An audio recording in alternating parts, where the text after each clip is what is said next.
제가 위해서 기도하겠습니다. 큰 산을 마주하면 어떤 이들은 거대하고 웅장하다고 하지만 어떤 이들은 두렵고 무섭다고도 합니다. 같은 존재에게 서로 다르게 불려지는 이름은 결국 보는 사람의 마음을 통해 그려지는 것 같습니다. 갑작스러운 사고와 그로 인한 죽음은 우리에게 두렵고 근심하게 하며 가슴을 치며 흐느끼게 할 뿐 어떤 다른 그림을 기대하지 못하게 합니다. 한 해를 마무리하는 시간, 어쩌면 가장 행복한 시간을, 그리고 떨리는 가슴으로 쓰다듬으며 사랑하는 이들과 함께 시간을 보냈던 이들이 돌아오는 여정의 한순간에 생명을 잃었습니다. 망연자실한 유족들의 울음에 메아리치고 생생하게 증언되어지는 무리함과 사고에 모두가 가슴을 치며 울 수밖에 없습니다. 깊은 슬픔의 유족들을 위로하시고 꽃다운 나이부터 사랑하며 나머지 삶을 살겠다고 굳게 마음먹었던 노인에 이르기까지 그들이 마주한 죽음이 고통보다는 위로와 눈물로 위로되기를 간절히 바랍니다. 멀리서 듣고 보는 것으로도 마음 아픈 우리들은 이 시간 주님 앞에 마주하며 예배를 드리기 위해 이 자리에 모였습니다. 여전히 수많은 질문과 답을 찾을 수 없는 답답함과 그 모든 것을 가득 안고 자리에 앉아 있습니다. 우리들은 어디에 시선을 둬야 할지, 어떻게 누군가에게 이야기할지 모르겠습니다. 주님, 다시 한번 간구하오니 위로가 필요한 이들에게 주님이 할 수 있는 가장 큰 위로를 주시고, 답을 찾지 못해 마음이 어수선한 자들에게도 주님이 주실 수 있는 평안함으로 가득 채워 주시옵소서. 일어난 사고에 가슴 아파하고 위로하기 위해 힘을 쓰는 자들은 있어도 이 일을 자신의 숨겨진 욕망을 드러내는데 사용하지 않도록 주님의 강한 팔로 막아서 주시옵소서. 그럼에도 불구하고 주님 앞에 선 우리들은 주님을 마주하고 우리를 눈동자와 같이 돌보시는 그 사랑을 고백하는 오늘 하루가 되게 하여 주시옵소서. 2024년 마지막 주일, 이전과 다른 침묵과 울음으로 가득할 이 자리에 주님은 여전히 빼놓지 마시고 우리를 위로하여 주시옵소서. 예수님의 이름으로 간절히 기도드리옵나이다. 아멘.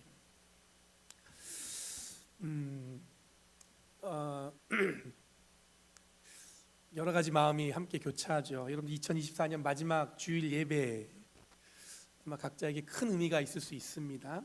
한 해를 잘 마무리하는 시간으로 기억되기도 하고, 다른 한편으로는 새로운 어떤 새해를 준비하는 이 거룩한 시간으로 우리는 이 시간을 마주하고 있어요. 매년 이맘때가 되면 여러 가지 생각들이 가득합니다. 그런데 이런 큰 사고가 나면 그때 모든 것이 다 이렇게 마비가 되는 걸 느낄 때가 있어요. 우선 제가 이맘때 늘 느끼는 거는 뭐냐면, 우선 나이를 한 살 더 먹었다는 것에 대한 의미가 점점 무겁게 다가오고 있습니다. 제가 늘 얘기하지만, 제가 죄송해요, 이제 50 됐다고 자꾸 그런 얘기 하잖아요. 이제 50이야 목사님, 뭐 이럴 수도 있는데, 그런 어떤 시간이 됐다는 어떤 무거움이 느껴집니다. 아, 이제 나도 뭔가 이렇게 무게가 점점 이렇게 무거워지는 거예요. 또 다른 한편으로는 한 살 한 살 더 나이 들어가는 이제 부모님, 이 생각하면 마음에는 어떤 마음이 있었냐면, 제발 시간이 천천히 갔으면 좋겠다, 부모님이 더 건강했으면 좋겠다, 이런 마음들이 갖게 하는 것 같습니다. 이 두 가지 양면적인 삶의 모양은 아마 우리들이 늘 부딪히는 삶에 짊어져야 할 삶이라는 무게라고 할 수 있을 것 같습니다. 이제 송년이라는 어떤 들뜬 마음도 있겠지만, 또 새로운 새해라는 기대하는 마음도 있겠지만, 어제 같은 그 사고는 우리를 더 굉장히 또 무겁게 하죠. 이 두 가지 마음이 늘 우리를 이렇게 왔다 갔다 하게 하는 것 같아요. 좋은 것이 있으면 나쁜 것이 있고, 기대가 있으면 실망도 있으며, 상처가 있으면 치유도 있는 게 삶이라는 역설적인 모양이 아닌가 싶습니다. 그래서 우리의 삶은 늘 역설적인 것 같아요. 오늘 읽은 본문은 바울이 골로새 교회에 쓴 편지입니다. 옥중서신, 그러니까 즉 감옥에서 바울이 감옥에 갇혀 있는데 쓴 편지예요. 사실 이 골로새 교회는 바울이 개척한 교회가 아닙니다. 바울의 동역자였던 빌레몬과 에바브라라는 사람이 개척한 교회였습니다. 빌레몬서를 통해 우리는 빌레몬에 대해서 잘 알고 있습니다. 우리 성경에, 신약 성경에 보면 가장 짧은 성경 한 장으로 되어 있어요. 빌레몬서. 이 골로새라는 도시에서 이 빌레몬은 부유하게 살았던 사람이었습니다. 그 사람이 자신의 집을 열어서 골로새 교회가 시작하게끔 교회를 개척하는데 그 사람은 자신의 가정을 이렇게 열어서 희생했던 사람이에요. 이 바울이 빌레몬에게 쓴 편지 빌레몬서는 어떤 내용이냐면 빌레몬의 종이었던 오네시모가 종으로 이게 탈출을 했는데 정확하게 나와 있지 않아요. 이 바울의 어떤 동역자로서 지내면서 이 종이었던 사람, 노예였던 사람이었단 말이에요. 그런데 바울이 빌레몬에게 그 사람이 자기가 잘 아는 사람이잖아요. 편지를 써서 보냅니다. 너의 집안의 종이었던 이 오네시모를 너가 그리스도 안에서 동역자로 맞아달라, 이걸 부탁하는 내용이 빌레몬의 편지예요.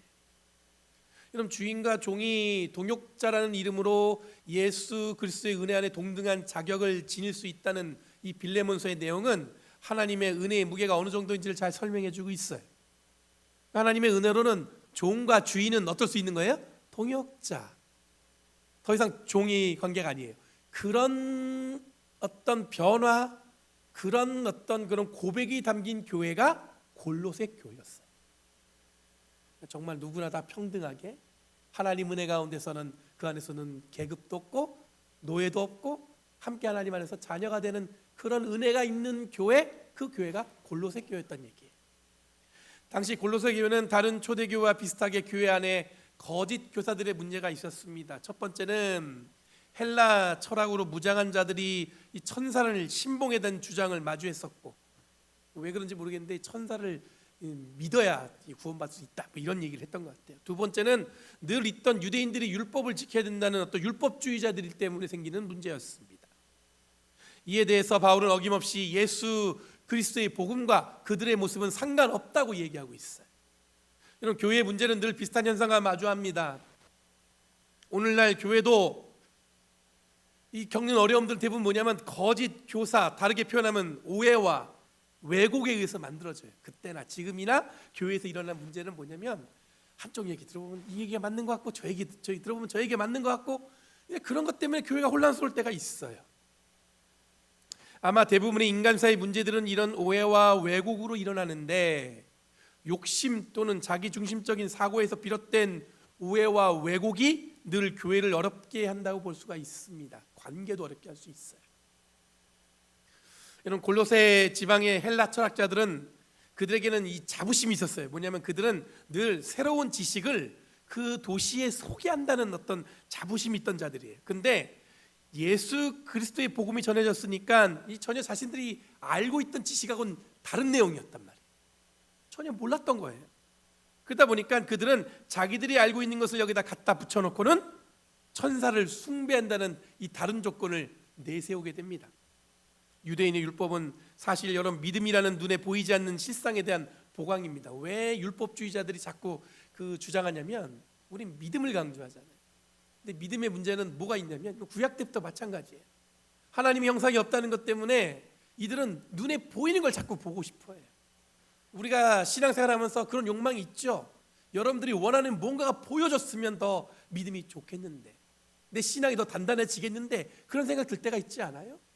지금처럼 여러분들 우리의 삶에 보면은 막막하고 들려지는 이야기는 더 어렵게 느껴지고 사람들의 소식은 더, 여러분들 들려오는 소식들은 더 가슴을 답답하게 할 때, 그럴 때 우리의 믿음과 신앙은 흔들릴 수 있습니다. 왜? 눈에 보이지 않으니까, 내가 생각한 것과 다르니까. 여러분, 기독교는 늘 이런 유혹에 빠지기 쉽습니다. 믿음을 증명할 방법을 우리는 행위 속에서 찾습니다. 맞습니다. 그런데 바울이 오늘 본문에서 이야기하는 것처럼 변화된 삶으로 증명하는 거지, 여러분들 뭐냐면 믿음에 대한 확신은 누구로부터 오냐면 우리의 변화된 삶의 모습에서 오는 거예요. 이것도 역설이죠. 누군가가 보여주길 바라는데 성경을 뭐라고 얘기해요? 자꾸 너희들이 어떻게 바뀌었냐, 이걸 물어보고 있는 거예요.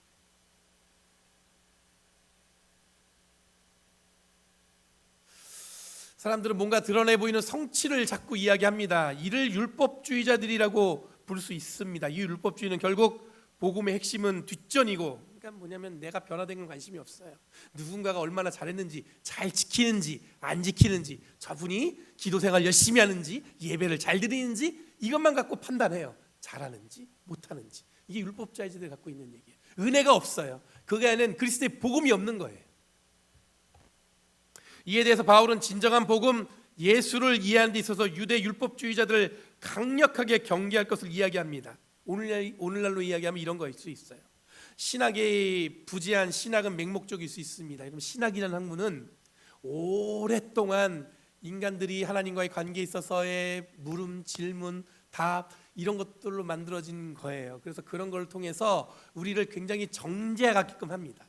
정죄. 그게 무슨 얘기냐면 하나님을 믿는데 그것도 올바른 방향으로 갈 수 있게끔 우리를 끌어가는 힘이 있어요. 근데 신학이 신앙보다 앞서게 되면 어떻게 되냐면 우리는 인간의 이성에만 기대게 돼요. 그럼 이성은 우리를 하나님의 개입, 우리의 삶에서 일어날 수 있는 신비한 하나님의 어떤 역사 이런 것들을 쉽게 간과할 수도 있습니다.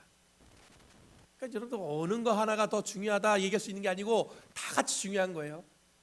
어떤 하나님의 신비적인 어떤 개입, 신비적인 어떤 기적 같은 것도 여러분 우리가 기대할 수 있어야 되죠. 신앙생활하면서 그런 기적을 기대할 수 있어야 되죠. 동시에 여러분들 뭐냐면 신학은 우리가 그렇게 맹목적으로 무조건 믿으면 된다 이런 거예요. 내가 열심히 기도해서 내가 좋은 대학 갈 수 있게 해주세요. 제가 고등학교 때 그랬어요.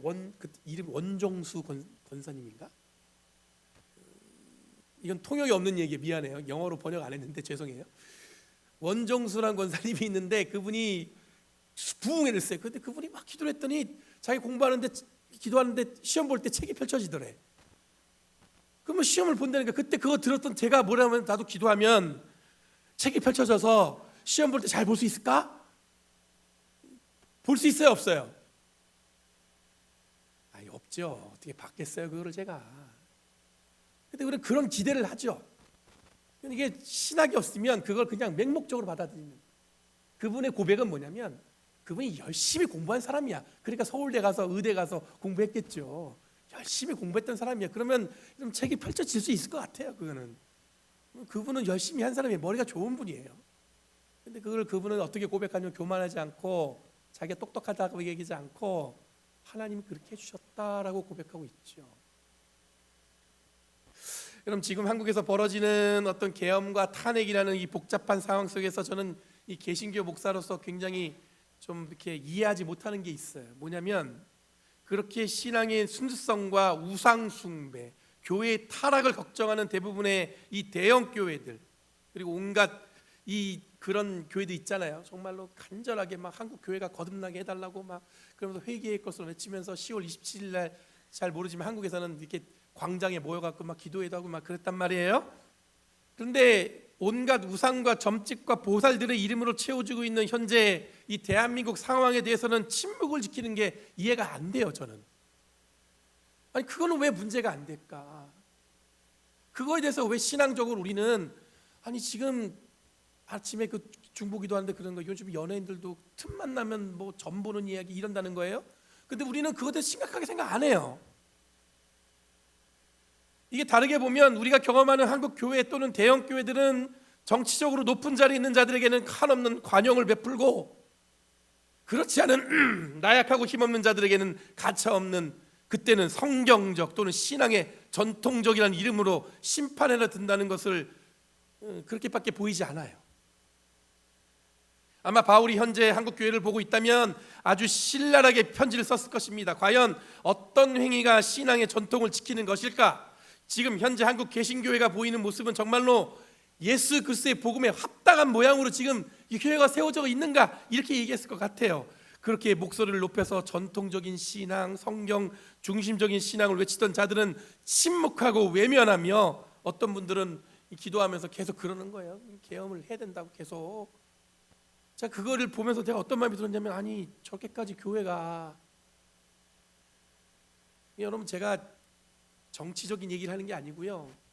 신앙적인 얘기를 하는 거예요. 여러분 한국 교회는 민족의 등불이었던 적이 있습니다. 교회가 세상을 변화시키고 위정자들의 폭거를 저항했으며 굶주린 자들을 위해서 희생하며 온전한 그리스도의 복음을 전하기 힘썼습니다. 그 힘씀을 통해서 오늘날 여러분들 우리가 이렇게 교회에 있는 거예요. 누가복음 1장에 등장하는 마리아 노래가 기록되어 있어요. 누가복음 1장에 보면요, 마리아 찬가, 마리아의 노래가 있습니다.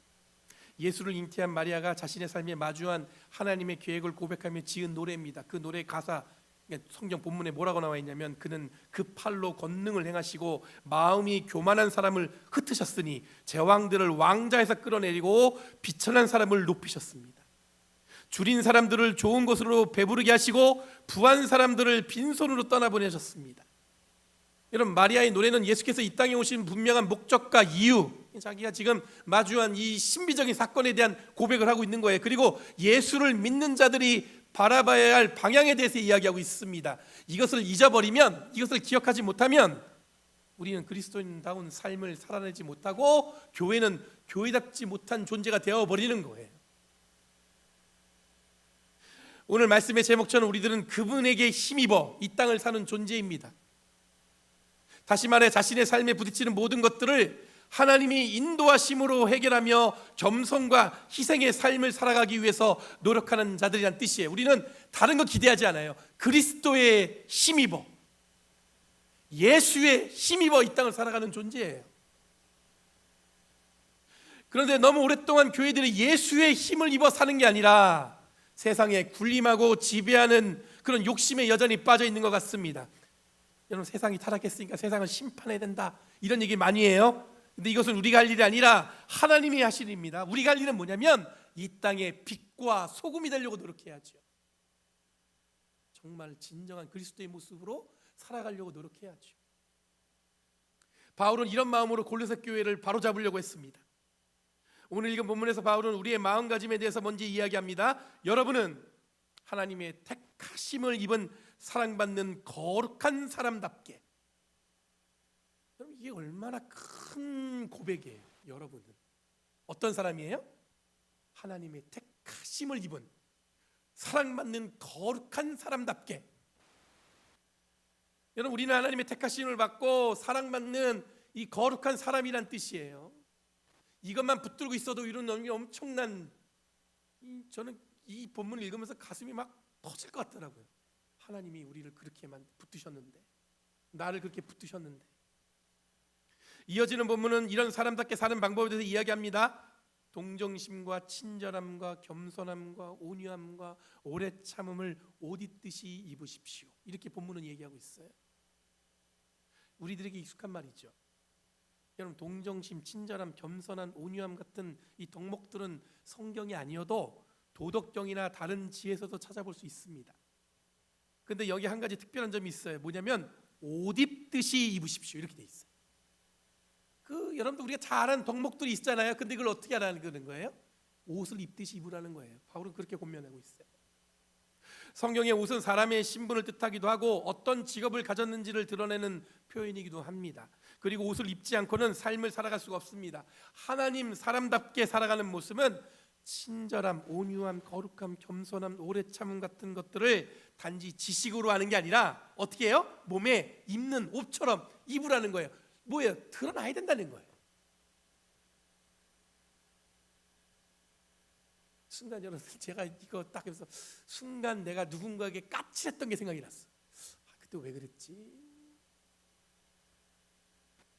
그럼 신앙은 아는 걸로 끝나는 게 아니고요, 우리의 몸과 마음으로 드러나줘야 돼요.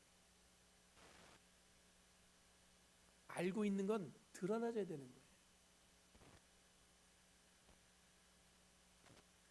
그러면서 구체적인 실천 내용들을 바울이 또 이야기합니다. 누가 누구에게 불평할 일이 있더라도 서로를 용납하고 서로 용서해 주십시오. 주님께서 여러분을 용서하신 것 같이 여러분도 서로 용서하십시오. 이 모든 것 위에 사랑을 더하십시오. 사랑은 완전하게 묶는 띠입니다. 그리스도의 평화가 여러분의 마음을 지배하게 하십시오. 이 평화를 누리도록 여러분은 부르심을 받아 한 몸이 되었습니다. 또 여러분은 감사하는 사람이 되십시오. 우리가 입게 될 특별한 옷을 입고 여기 하나 더, 뭐가 더해지냐면 사랑과 평화로 든든하게 무장하라는 뜻입니다. 이 얘기는 다르게 표현하면 사랑과 평화로 우리의 삶을 드러내라는 뜻이에요. 여러분, 기독교인이 해야 할 행위 중에 이 두 가지는 에센셜, 필수적인 겁니다. 사랑과 평화, 이 이외에 다른 것은 없습니다. 사랑은 무한한 용서로 이해할 수 있고 평화를 통해 분노와 화에서 벗어나야 한다는 것을 말하는 것이 아닙니다. 사람들은 이 사랑과 평화를 자기들에게 유리하게끔 사용해요. 남이 잘못에는 진지하게 대하면서 자기 잘못에 대해서는 이 사랑과 용서를 이야기합니다. 남이 만들어낸 불편함에는 표현하면서 자신이 만들어낸 불편함을 평화와 관용으로 인정받길 원합니다. 이것은 절대로 기독교가 이야기하는 예수님의 사랑과 평화가 아니에요. 그럼 기독교에서 이야기하는 사랑과 평화는 희생적 사랑과 평화를 말하는 겁니다. 여기 하나 더 붙여야 되는 거예요. 희생이에요. 희생. 자기를 허물어 사랑을 드러내는 겁니다.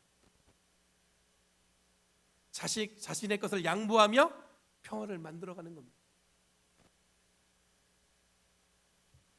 동시에 분명히 불의한 자에게는 당당하게 맞서서 그들이 하는 행위를 사랑과 관용으로 인정하지 않고 좌우에 날이 선 검과 같은 진리의 말씀으로 다스리는 것이 기독교 신앙의 가르침입니다. 여러분, 우리가 예수의 힘을 입어서 어떤 힘을 갖게 되는 것일까요? 우선 불의함에 당당하게 맞서는 용기를 얻게 됩니다. 그리고 친절함, 겸손함, 온유함의 옷을 입고 사는 사랑과 평화를 우리의 삶으로 드러내면서 살아가는 힘을 가지게 되는 것입니다. 이게 바로 예수를 믿는 사람들이 갖고 있는 능력이에요. 이 또한 역설이에요. 왜냐하면 예수의 힘을 입어 사는 존재는 절대로 군림하는 존재가 아니라 사랑과 평화를 이 땅에 희생을 통해 드러내는 존재. 예수의 힘을 입으면 막 힘이 나갖고 슈퍼 파워를 갖는 어떤 그런 생각을 갖지만 그게 아니라 예수의 힘입어 산다는 건 우리는 오히려 더 어떻게 하는 거예요? 희생과 양보와 관용의 정신으로 더 우리를 어떻게 해요? 높아지는 게 아니라 더 낮은 자의 모습으로 끌고 가는 거예요. 힘은 우리가 무한한 권력을 갖는 것으로 착각하게 만듭니다. 그러나 하나님이 우리에게 보이신 힘은 스스로 가장 낮은 곳으로 낮추시며 보여주신 사랑임을 우리는 기억해야 합니다. 역설이죠.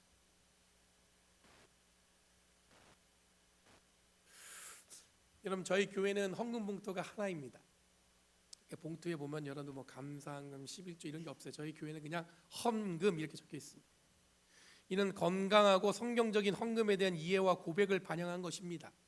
신약과 구약에 보면 헌금에 대한 내용이 많이 있어요. 근데 한쪽만 강조하면 안 돼요. 근데 전체적으로 봤을 때 초대교회는 헌금 이걸 드렸어요.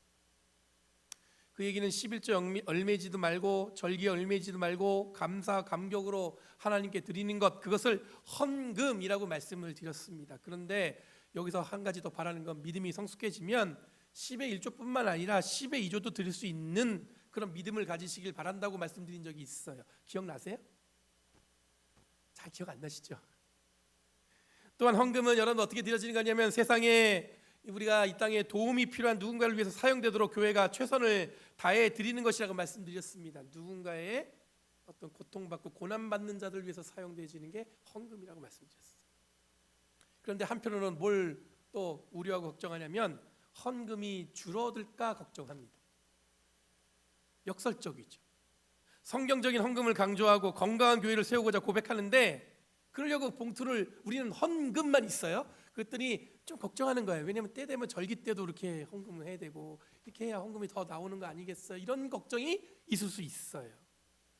이것 또한 역설입니다.